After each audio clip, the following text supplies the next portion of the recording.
All right. Well, welcome to another edition of Change Your Chat.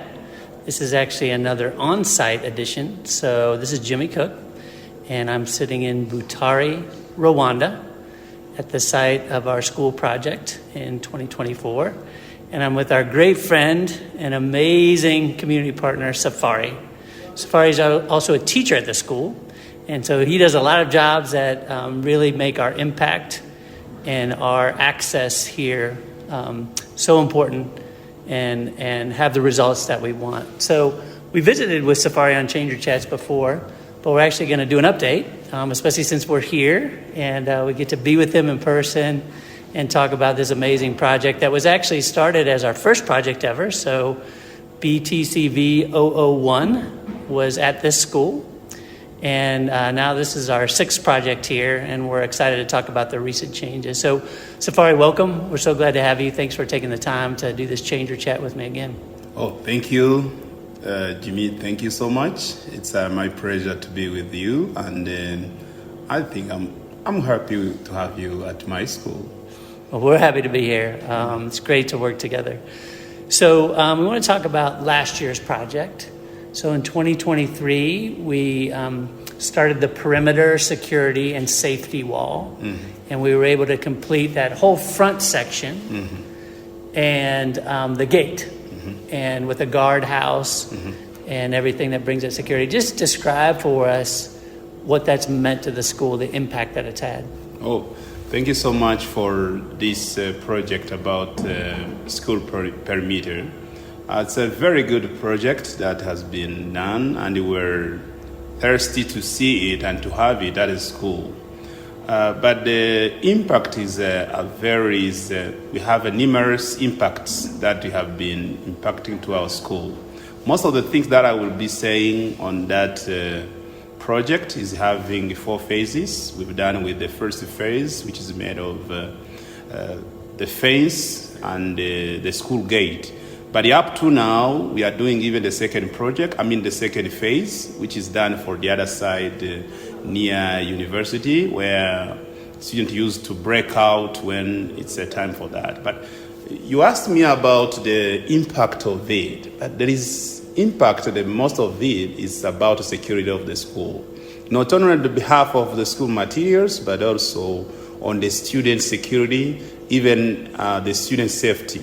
Before, I'll talk about this one by saying about before the school was open in different corners. Here and there was a branch where people would be passing, going out, or coming in without any permission, and no one could control that one. But this time, since you have the gate, we are having gate man who is always on the gate and is asking whoever entering. Even you've seen, even when we were going, we couldn't even. BTCV was the one who built that one, but the team could not enter without having the permission of the gate man. You've seen it, Jimmy. I think you've seen it.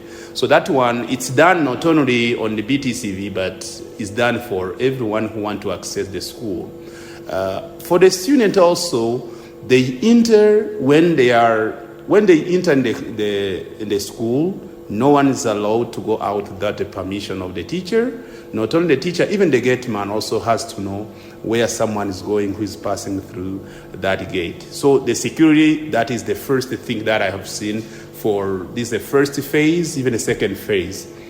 I just want to interrupt you there because I want to tease that out a little bit more for our listeners. So I just want you all to imagine when we came for all the other projects, when we'd be entering the school as a team, as Safari was saying, it was actually dangerous to even enter as a team because there were motorcycles, cows, people just passing through, just using that access. And there was no control, and I really felt scared for the students, even from that aspect. For their safety. For their safety. And then imagine that's also a huge distraction, right? So it's really hard to study with. You can imagine, again, animals, motorcycles, people just going through the whole campus at will every day. So as Safari mentioned, it was great because we actually had to check in at the gate this year as the BTCV team, and we were happy to do it because it just meant such a big difference. And so for the impact that I was talking about was about the safety for the school, not only for the student, but also for the material. But the other thing that I would say is a distraction for we as teachers. When you're teaching, you have to have this environment which is conducive. But before, there was no conducive environment. Where you've been seeing a motor is passing since you were teaching. Students were looking out or were going what's going on, or when the cow is coming, we're seeing this one, or even the dogs were here and there, those wild animals, the school, the Africa, we are having different people who are passing.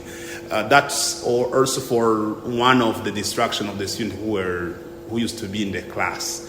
But not only that, because I have mentioned those two, but there is another thing which is very crucial on that. When the school was opened on that, you've seen that there are vegetables. Now we've grown the vegetables because we've opened the program where students have to eat at school, they have to take lunch at school. But this time now we are having vegetable farm. And this one, vegetables, they are protected also. No one is coming to rob these vegetables. They are not robbed because it is fenced. There is a school perimeter. That's also materials also. You've seen that we have computers. I told you the other time, I've written somewhere where the thieves come and they store computers the other time because the control of the school was a problem with that. So there is a lot of impact. If we make a research on that one, you can get a lot of impact on that. The vegetable garden was just beautiful to see. So now that we have that all closed in, no traffic, no animals, and it can be maintained. It's just a beautiful vegetable garden right there behind the wall that we were able to build last year. And then you mentioned another huge impact, which I actually didn't even think about, and we didn't really, I don't think, plan for be the change. But you said now more students want to come to the school. You've seen that one. You've seen a block where nursery students used to study. So they are no longer there. They have been shifted from the other side because the classrooms of secondary students, they have been increased. Even the number, in terms of number, this one. Because whoever is passing and seeing this gate and saying, because most of the students are not only students, but the parents, they want to study in a school which is secured. So that's why everyone wants to come in the school saying that I have to send my school in that school which is secured. That's where we are expecting to have more and more this coming year. And finally, the thing that is going to be happening, even for this cast, I don't know what's going to be, the classrooms will be a problem too. Because up to now, the number, if you read well the statistics, every month even we receive students who are the newcomers. You've seen that student whom we talked to last time when the team arrived. That one is the student who came this year. He was not there before the school perimeter. But if you see even the number of the students in the classroom, it has shifted from, you've heard from the headmaster, it has shifted from 30 students up to 50. So which means we are going to have students. But we are expecting to have more and more on that one. That is another impact. But it's positive, but it's going to cause us another challenge to find a new classroom. We say in the U.S. it's a good problem to have. Because it means more and more students. That your school is one of the premier schools in the area.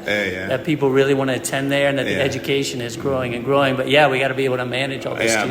But this one also for a school we are having. That is a school perimeter, but we are having many other. There are facilities, but most of them they have been provided by Be the Change.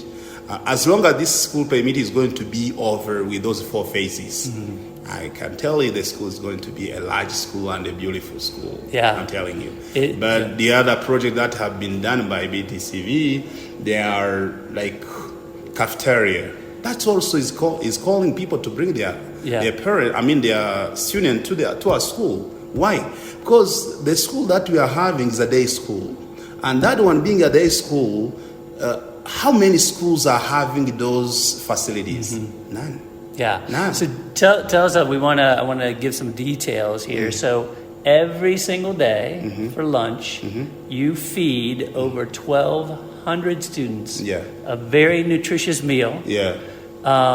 In a place where they're not having to be at their desk. They can socialize with classmates and friends. It's in a really nice, clean environment where they're able to have the lunch and not worry about other things going on, right? Yeah, like a disease or what. Right. Yeah.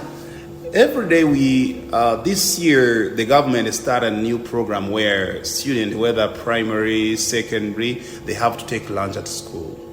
But that one, we couldn't afford it, or we couldn't access that one if we didn't have that school cafeteria and the kitchen.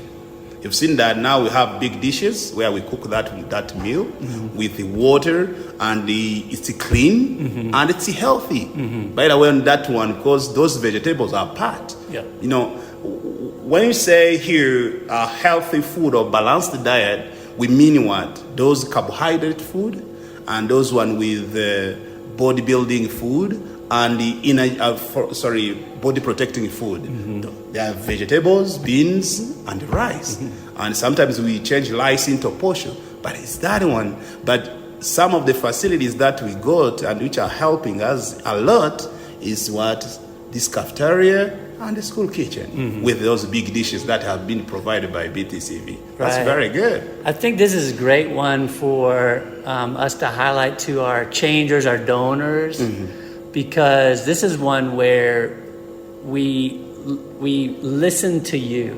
Honestly, if we came for a project, if we just thought what our idea would be, we would probably just keep building classrooms.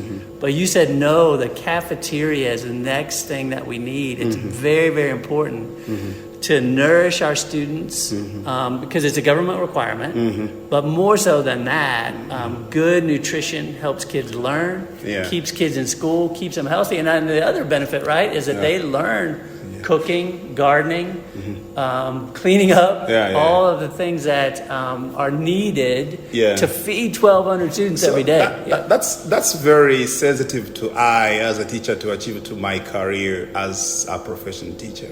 So I'll create a scenario, even if in the project we've been giving it, but I'm going to create a scenario. Could you imagine if you finish lesson at 12:30 and the students are going to eat, they are having like 1 hour because the lesson is going to start at 1:30. That's 1 hour late for eating. So in that case, students are going to take there's a food, there are dishes full of food, vegetables, rice or portion, and they bring this one in classroom.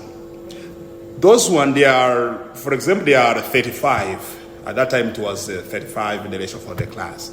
Now they take their food in that classroom near the chalkboard, what we are using while teaching. Sometimes the kid, you know how they are behaving. Sometimes they even throw on the chalkboard, on the desks, or wherever. Even sometimes the books of the teacher were murdered with those bean stew, you know, with those bean stew. Together on that one, the teacher's book, or even the teaching environment is only, that one, it was not good for people. And that one, for the program before that, we couldn't even finish the program. Because up to now, that hour was given, I'm creating that scenario, you have to understand on that. So that 1 hour, you could extend it up to 3 or 4 hours, even the afternoon. To get all the kids fed in the separate classrooms, clean up. This one. So and sometimes even the teachers used to come in the classroom when he's sitting on the bench where he's preparing the lessons, then being stew on the pen or on that one, and you get DT on that one. It was a stressful environment. At this time, that is history. Yeah, it's a great scenario, and I hope our listeners appreciate it, because again, if you can imagine 1,200 kids in many, many different classrooms, trying to get the food to them, feed them in the classroom with all their books, all the teachers' materials, all that kind of stuff, then take that away, get it cleaned up, and get them back in time. It just takes time. It's messy and it's inefficient. And now it's a very efficient process that the students are involved with.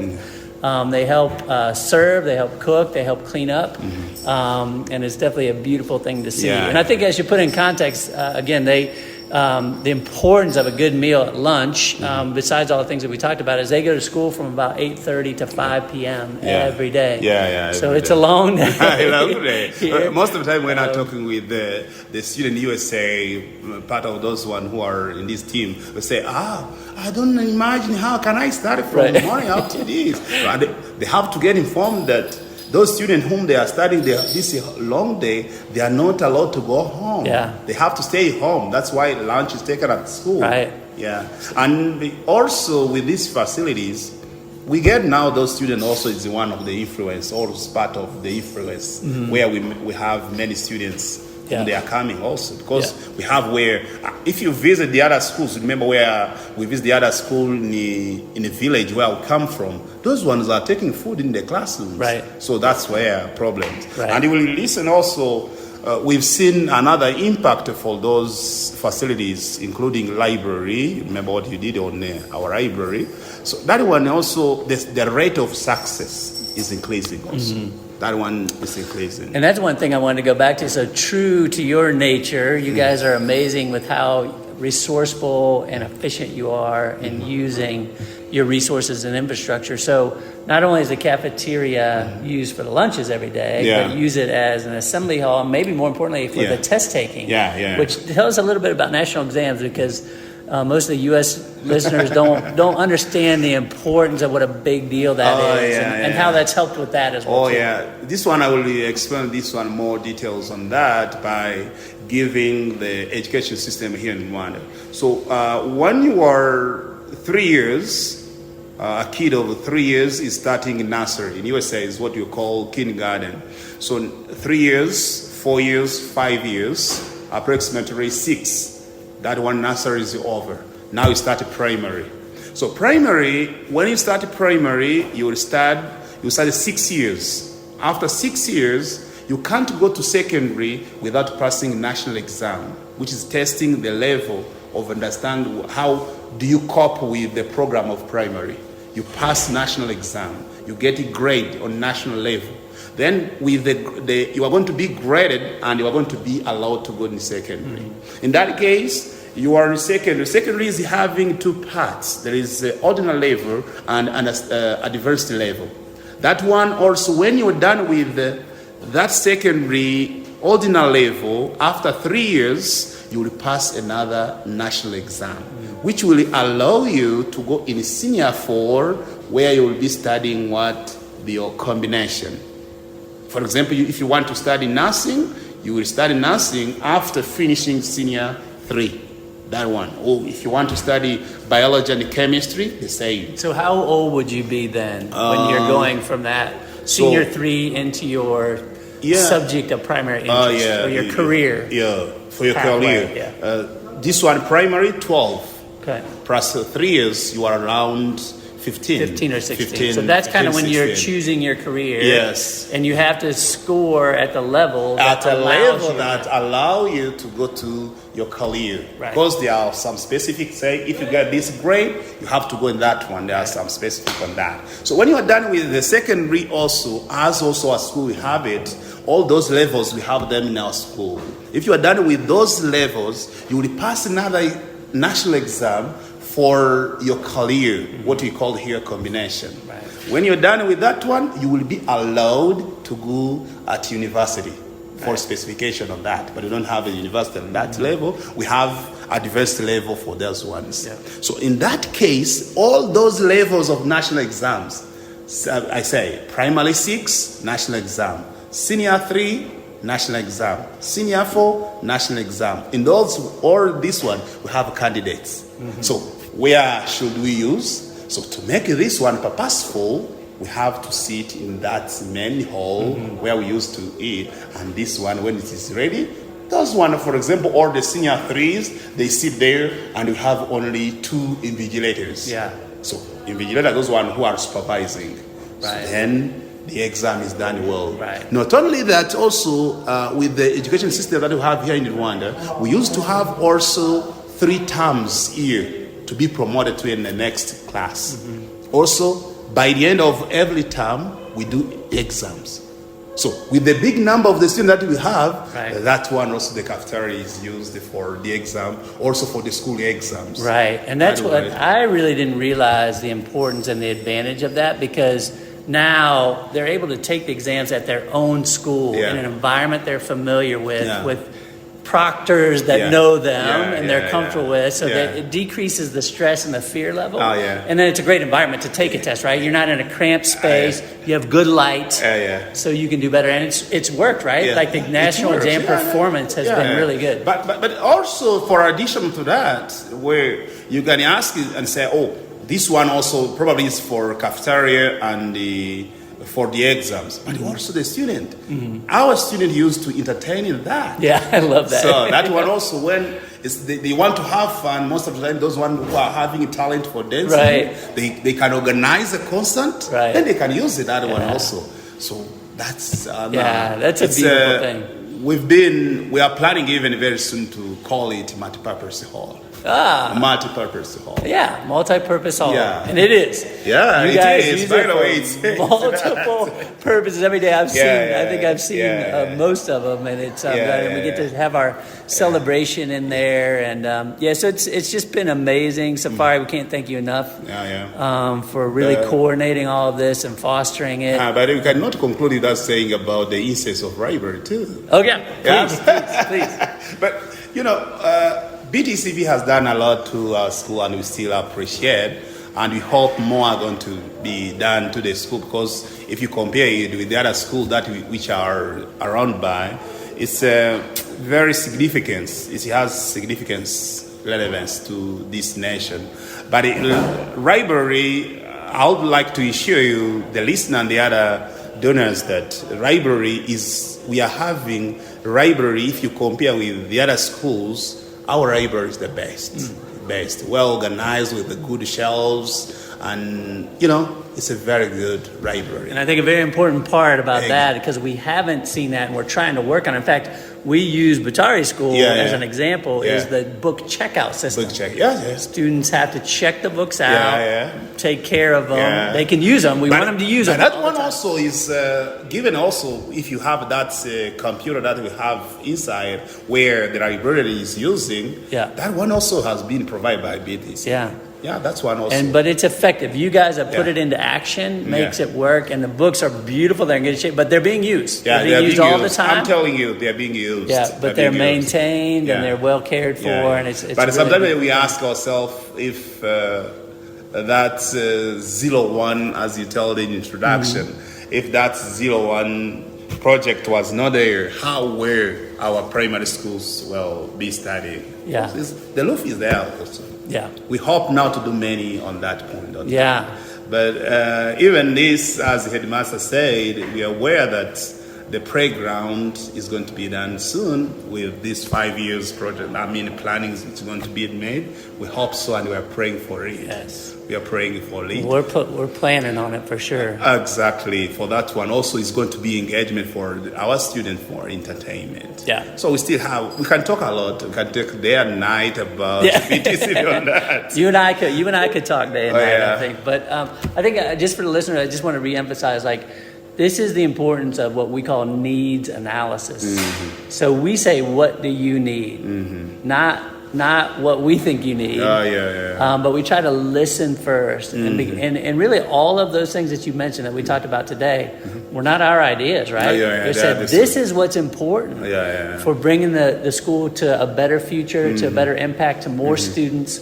And this one, because we do it, that's why you find them, they are functioning. Yeah. And we know the instance. Sometimes we bring that one that is 1 point for security, but now we have the number of that. Right. That one we say the hall that we need where students are going to eat, but now we find what's the instance of all that. Right. And even the district where we are located is taking that, go to that school and there are facilities we can have. You guys remember the other time there was a national exam were happening as a center. Yes. That one, to be chosen as a center is an honor too. Right. That's an honor too. Right. Yeah. I think that's really neat for us to see.